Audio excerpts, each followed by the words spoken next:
Gracias por continuar con nosotros en este espacio de entrevista. El gobierno del presidente Salvador Sánchez Serén, en su plan quinquenal de desarrollo, ha definido la educación como una apuesta para romper el círculo vicioso de la pobreza, desigualdad, inseguridad y escaso crecimiento económico en el país. Y este día estaremos analizando cuáles son los programas de desarrollo dirigidos a la niñez salvadoreña. Para eso ya me acompaña Alicia Ávila, directora de País de Educo, junto a Eric Romero, coordinador de Educo en La Paz.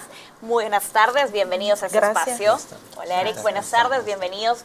Estaremos abordando un poco la situación de la niñez y antes de hablar de todos los proyectos que ofrece Educo para ese sector de la población, hablemos de cuál es la condición de la niñez y las necesidades básicas, Alicia. Si hablamos un poco enfocándonos en educación, primero reconocer que hay avances importantes en términos principalmente de cobertura para el grupo etario que asiste a la primaria.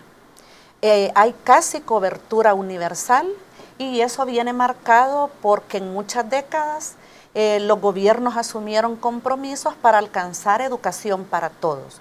Sin embargo, en el país se han identificado brechas muy concretas, como por ejemplo se descuidó, y lo bueno es que el Ministerio de Educación nos reconoce que hubo un abandono total de la educación inicial.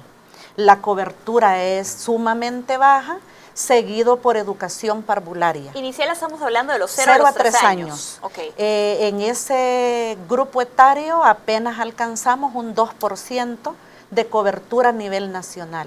Si hablamos del grupo etario de 4 a 6 años, que es la educación parvularia, vamos a encontrar que la mitad de esos niños están fuera del sistema educativo. Y luego, si nos vamos a la pirámide educativa, es justamente en el nivel de educación media en donde volvemos a encontrar el rezago.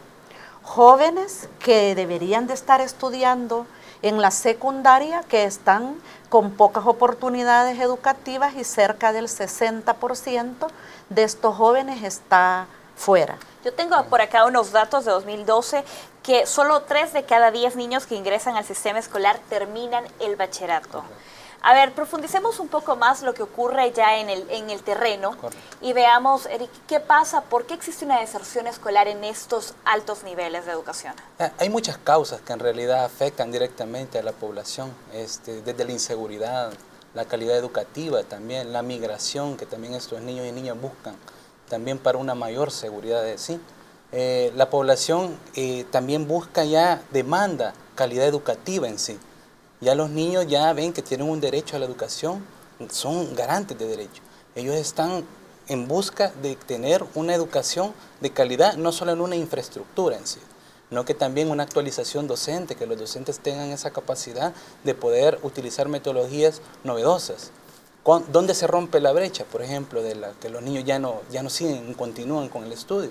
Sí hay un gran avance en que los niños y las niñas aquí en primaria, secundaria, los niños permanecen, pero sí el bachillerato es donde vemos ya el alce, ¿verdad? Por la cantidad de homicidios que están pasando, que es la población más vulnerable también que nosotros tenemos. Allá en lo rural, por ejemplo, con lo urbano hay una gran brecha en ese espacio. La calidad educativa también está bien marcada. ¿Por qué se marca tanto la brecha a nivel rural?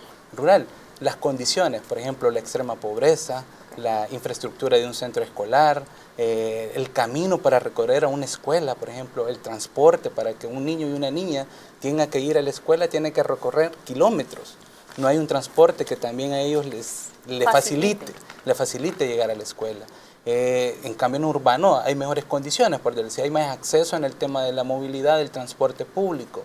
En cambio ya tienen que caminar, tienen que levantarse sumamente temprano y eso también agregarle un poco el trabajo infantil que muchas veces afecta también las condiciones de los niños y las niñas en la parte rural. Es una brecha que también está dentro de la diferencia en urbano y lo rural. Quiero que hablemos algo. Por eso el difícil acceso a la educación en las zonas rurales. ¿Cuál es su análisis sobre el proyecto de educación inclusiva, de escuela inclusiva a tiempo pleno? ¿Esto es realmente factible en las zonas más necesitadas de recursos? Sí, la verdad es de que es un proyecto, o sea, es un proyecto piloto que también sí está en ejecución, pero sí hay muchas necesidades todavía que cubrir, hay muchos aspectos que también se han dejado de lado. El sistema sí es muy ambicioso, integrar mucho, tener a los niños también en un horario más ampliado también dentro de estudio, pero sin embargo la educación no es de calidad.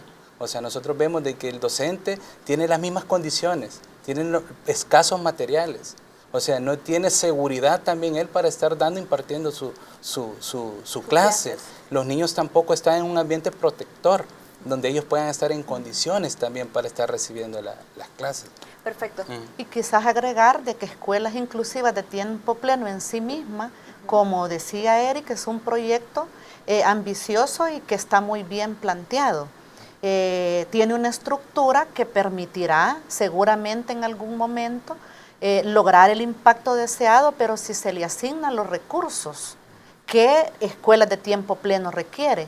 Pero el problema que nos encontramos es que precisamente las escuelas no tienen todos los recursos, no solo financieros, sino también todo el tejido social que necesitan. Todavía se tiene que trabajar en eso para que se pueda consolidar un sistema. Perfecto, y hablando específicamente de la parte de financiamiento que requieren todas las instituciones, ¿cuáles son las recomendaciones inmediatas que organizaciones como Educo brindan al gobierno para ampliar la cobertura o para ampliar el PIB, que es una discusión que se mantiene? Organizaciones como Educo estamos participando en varios esfuerzos y uno de ellos es una campaña que ya se comenzó a lanzar y que ya hay discusiones con el ministro de Educación y está relacionada a aumentar progresivamente el porcentaje del PIB para educación. Soñar que vamos a tener un 7% a corto plazo no es real para un país pobre, porque este país realmente somos siempre un país pobre. La recaudación es muy baja, hay mucha evasión de impuestos. Entonces, en ese sentido, lo que nosotros proponemos es 1% cada año dure este gobierno, para lograr al menos tener un 5 o un 6% al finalizar este quinquenio. Esa es la propuesta, pero además la otra propuesta es en qué lo invertimos. Porque, por ejemplo, gobiernos como el de Honduras tienen el 7% y hay una calidad de la educación malísima y hay incluso problemas de ejecución. Entonces, ¿dónde colocamos ese dinero que se pueda aumentar? Si el PIB se aumenta, es un tema también que hay que discutirlo a profundidad para que tenga el impacto en la calidad que se espera tener. Según su evaluación, ¿cuáles son las áreas que realmente requieren una inversión a priori? Claro, para mejorar la educación. Para mejorarla. La actualización docente es fundamental. O sea, podemos tener una infraestructura muy bonita, donde los niños estén cómodos, pero es verdad, hemos visto muchas debilidades en los temas de los docentes. Los docentes no tienen metodologías también que garanticen una educación de calidad. Hay mucha debilidad sobre eso. También en el tipo de los materiales que ellos utilizan también. Bueno, en la alimentación que ellos tienen como refrigerio también es de baja calidad en el sentido de que hay que ver cómo preparar ese alimento. Los insumos llegan, pero tienen una reprogramación, una programación que no exactamente llega en la fecha. Entonces las madres, los padres que en un momento participan en la preparación de estos alimentos, muchas veces tienen que también dar su aporte también, en la preparación económicamente también. En el tema también educativo, en el contenido de lo que se le imparten con los niños y las niñas, es fundamental, ¿verdad? Sí hay una currícula, sí hay mucho material que impartir con ellos, pero de todos modos eso queda, si el docente no está capacitado, en sí el material queda sin usar, y usarlo efectivamente. Y aquí me quiero enfocar porque desde la plataforma de gobierno se ha anunciado mucho este plan de formación docente, esta preparación y capacitación, incluso el cese de profesorados para llevar a avanzar a las licenciaturas en docencia. ¿Cuál es su visión de esta puesta en marcha sobre ese Plan Nacional de Formación Docente? Sí. Bueno, hemos compartido también algunos espacios como por ejemplo el CONED, el Consejo Nacional de Educación, donde el ministro ha presentado la visión que él tiene de formación docente, creemos que es muy atinada.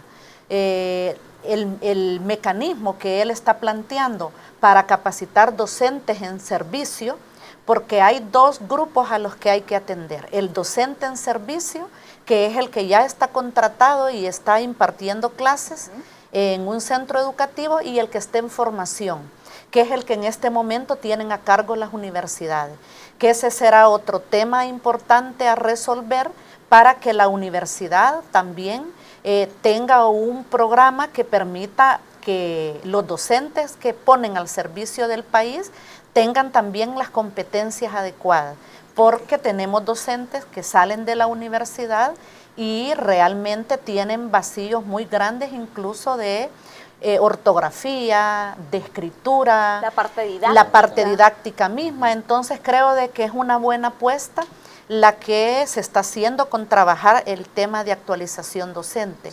Pero a la par de eso, algo importante que también el ministro ha expuesto, y es trabajar el tema de calidad educativa desde una perspectiva más integral.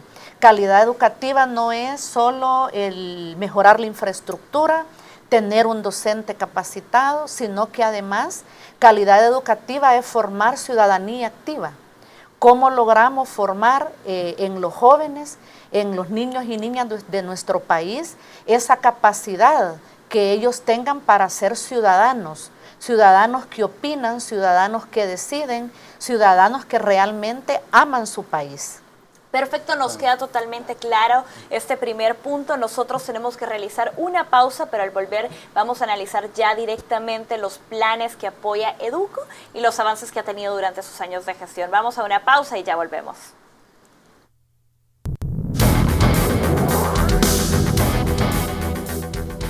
Gracias por continuar con nosotros en el espacio de entrevista de Informa TVX.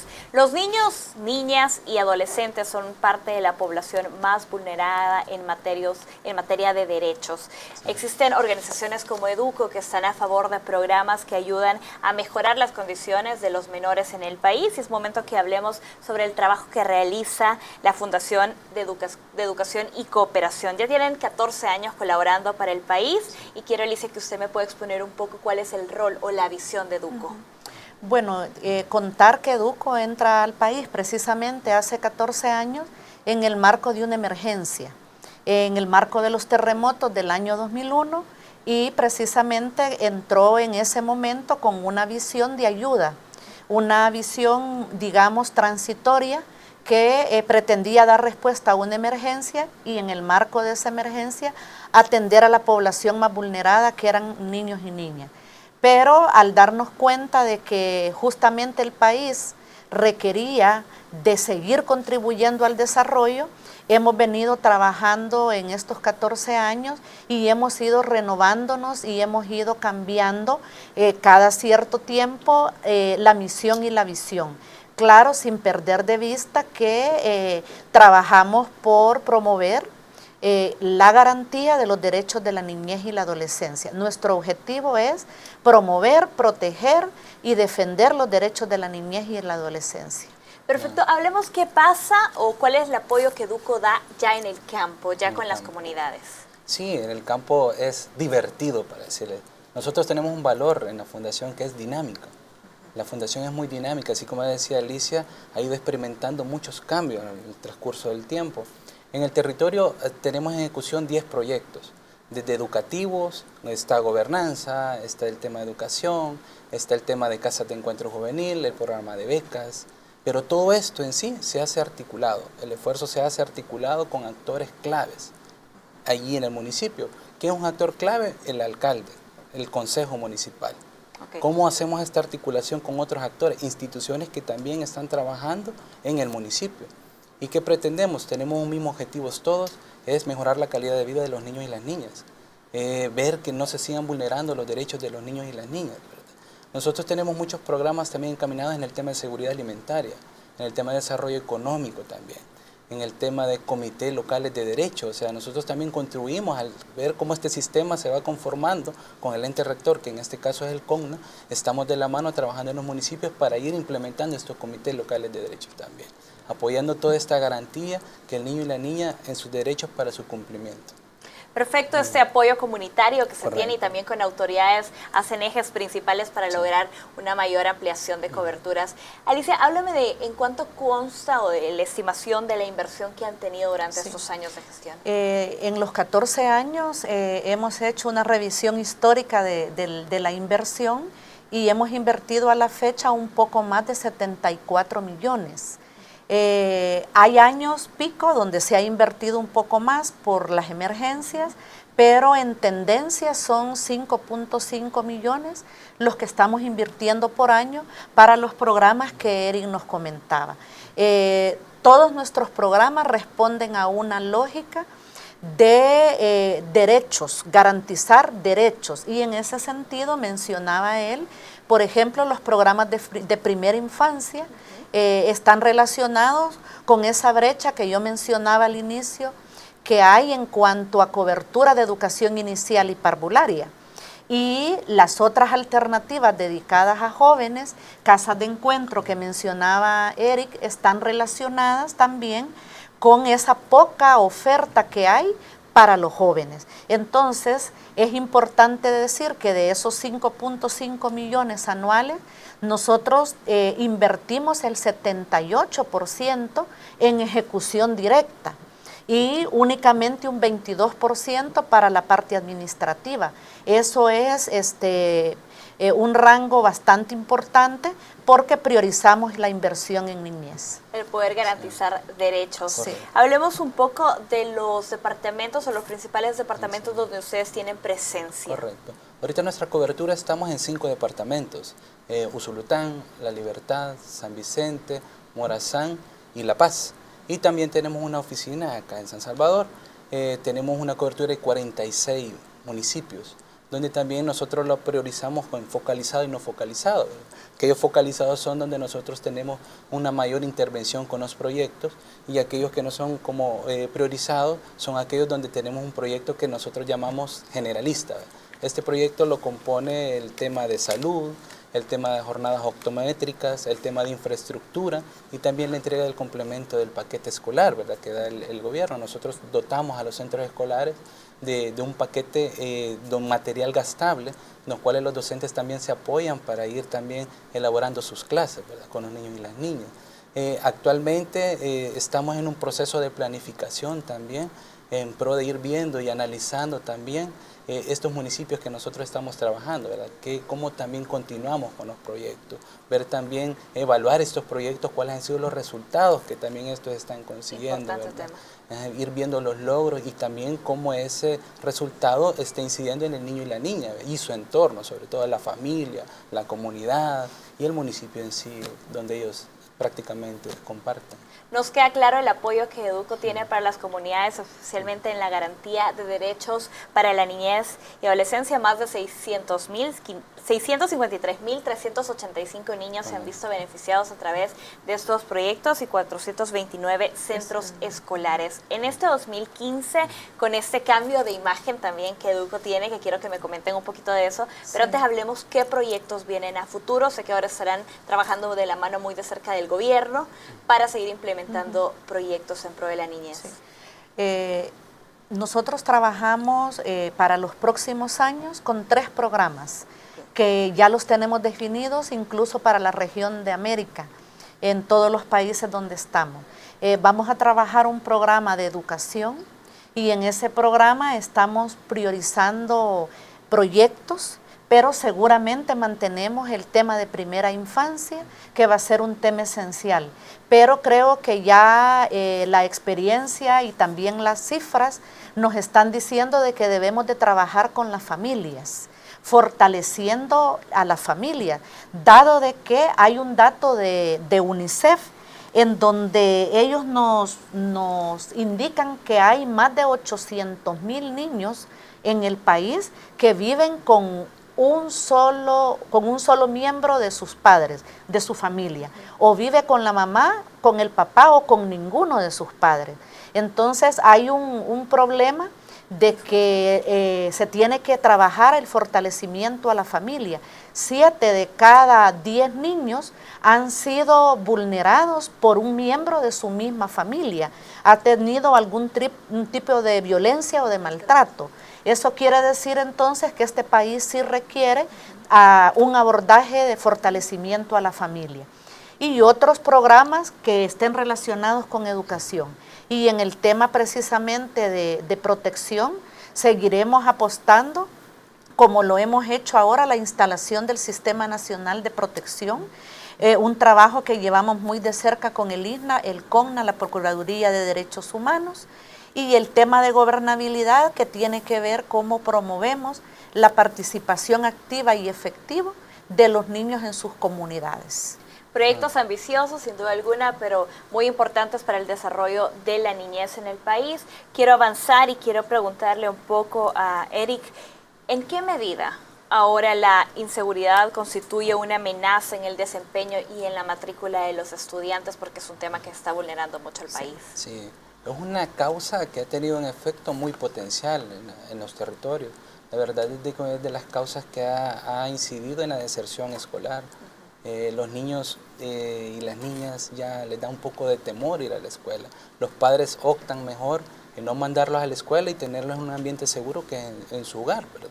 O si no, está el tema del niño migrante, la niña migrante, que no sea para otro país, pero quizás a municipios que gozan de mayor seguridad, quizás de las condiciones en las cuales el municipio presta. El centro escolar también se vuelve un ambiente vulnerable también en lo rural. Como sabemos, también hay presencia de los cuerpos militares, la policía, donde se establece como la escuela segura, ¿verdad? Sin embargo, también hay aspectos que ir también viendo en su entorno, ¿verdad? ¿Qué pasa fuera de la escuela? ¿Qué pasa dentro de la escuela? Porque también hay casos donde los que mandan en la escuela son los propios niños y niñas que quizás en un momento están en un grupo delictivo, ¿verdad? Delincuencial. Eso también tiene su efecto en que el niño y la niña opta por no llegar a estudiar. Entonces es algo que también se tiene que ir trabajando desde los comités locales de derecho, desde la municipalidad, como el actor clave, que en este caso es la alcaldía, las instituciones, cómo nos ponemos de acuerdo a nivel territorial para ir viendo cómo vamos dándole respuesta a estos ambientes vulnerables que se están haciendo. Se están generando día a día y cada momento van creciendo, van en alza. Estábamos viendo unas estadísticas donde también ya se va llevando como a cabo cuál es el número de los departamentos que tienen mayor deserción de escolar. Y bueno, La Paz era uno de los que salía, que punteaba más, ¿verdad? De los niños y niñas que están emigrando ya del municipio, del departamento, porque ya la violencia en un momento ha llegado a indicadores bastante altos.